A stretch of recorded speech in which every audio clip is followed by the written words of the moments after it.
तर आणखीन एक मोठी बातमी, आत्महत्येचा प्रयत्न करणाऱ्या शेतकऱ्यांसोबत मुख्यमंत्र्यांचा संवाद पाहायला मिळतोय। विधान भवनासमोर शेतकऱ्याकडनं आत्महत्येचा प्रयत्न झाला। बहादुरे या शेतकऱ्याकडनं कीटकनाशकाचं प्राशन करण्यात आलं।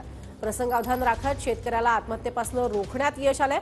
मुख्यमंत्र्यांनी या शेतकऱ्याला फोनवरून मदतीचं आश्वासनही दिलंय।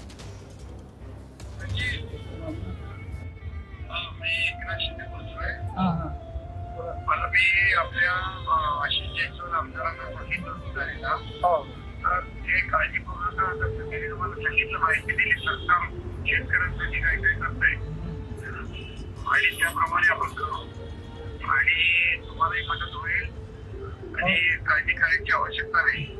नाही, यशवंत सर आले म्हणून थोडंसं काय वाटलं नाही तर माझा विश्वासच उठून गेला होता इंटरव्ह्यू। नाही बिलकुल आपण करूया। काल 19 तारखेला मी विष घेतलं होतं संविधान चौकामध्ये, तेव्हापासून आज कोणीतरी भेटायला आलं मला।